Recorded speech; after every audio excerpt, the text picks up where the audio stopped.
Bu maddəsəl həyatı formalaşdıran bizim eqomuzdur. Ego o dünyamızdır, ego o təxəyyülümüzdür. Salam məzəl bu videoda sizlərlə biraz o mistik, biraz elmi məlumat haqqında söhbət etmək istəyirəm. Bu məlumat haqqında, bu mövzu haqqında sizlərlə short videoları yayımlamışam, müzakirə aparmışıq, amma istədim ki, bir uzun video, bir ətraflı izahat da sizlərlə bu mövzu haqqında bölüşüm. Bu video keçməzdən əvvəl xahişim odur ki, videolarımı izləyirsinizsə, bəyənirsinizsə bəyənməyi və kanala abunə olmağı, bildirimləri açmağı unutmayın. Bu mənim üçün böyük bir dəstəkdir. Müzakirə etmək istədiyim mövzu ondan ibarətdir ki, bizdə bəzən o təklikdə öz-özümüzə, ürəyimizdə bir söhbət, bir dialoqlar edirik. O suallar veririk, o cavablar alırıq, müzakirə edirik, bir qərar alırıq. Bu əsnada biraz fikir versək, biraz dərin fikirləşsək, bir sual verən o kəs olur o daxilimizdə. Bir suala fikirləşən, cavablayan şəxs olur o daxilimizdə. O bir də bu ikisini izləyən o bir şəxs olur. Bu hal sizdə necə analiz edirsən? Yəni bizlər o daxilimizdə müzakirə apardıqda, o daxilimizdə bir sual cavab etdikdə, sualı verən, sual cavablandıran və bunları izləyən üçüncü bir şəxs olur. Bu hal necə izah edərsiniz? İnsan şuurunun müəyyən bir qatları vardır. O bir və o bizim şuurumuz, o bir və o bizim şuuraltımız, o bir də var ki, o bizim sahib olduğumuz mənlik duyğusu, ego. Bunlar hər üçü də o bizi formalaşdırsa da, o bir-birindən fərqli amillərdir. Müzakirə apardıqda sual verən, demək o bizim şuurumuzdur.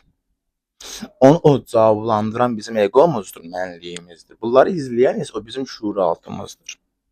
O bizim mənliyimiz, egomuz, bu dünya deyək belə, deyək ki, matrisində formalaşıb, illüziyadan, bir halüsinasiyadan ibarətdir. Çünki o gerçəkdə o insan egosu yoxdur.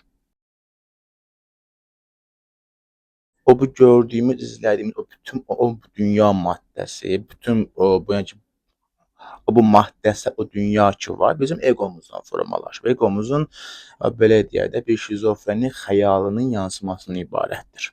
Bu hal fizikada da o təsdiqlənib ki, biz izlədikdə o cisimlər, bütün o maddəsəl sistem formalaşır. İzləmədikdə hər şey o çoxluqlar frekansındadır. Amma bir şey izlədikdə, o bir şey o diqqətimizi və nəzərimizi verdikdə o artıq formalaşır. O bizim izləmək istədiyimiz bir hala o dönüşür. O bu fizika elminin, o kvant fizikası təsdiqlədiyi o belə deyim, həqiqətdir. Demək ki, bu maddəsəl həyatı formalaşdıran bizim egomuzdur. Ego o dünyamızdır, ego o təxəyyülümüzdür.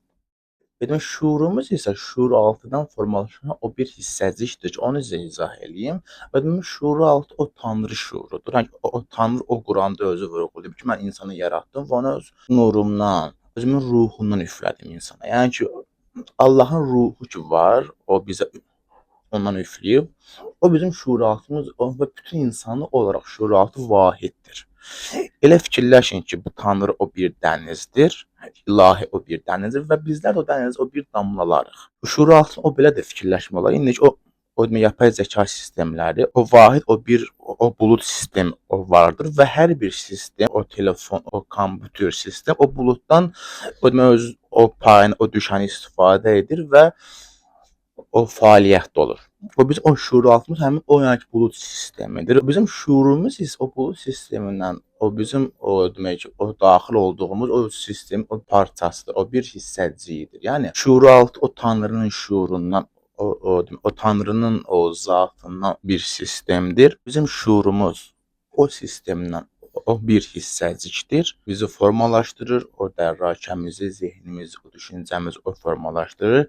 O bizim enerji, o yansımamızı formalaşdırır və o bizim egomuz isə, o bizim enerjimizin şizofrenik xəyalının yansıması olaraq o bu maddi həyatı formalaşdırır.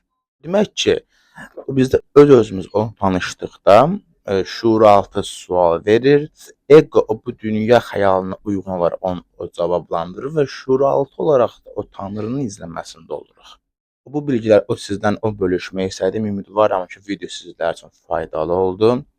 Əgər video haqqında o bir sualınız, o bir müzakirəniz olarsa, videonun rəylərini sizi gözləyirəm. Hər birinizi o cavablandıracağam. Videonu bəyəndinizsə, o bəyənməyi və kanala abunə olmağı və bildirimləri açmağı unutmayın.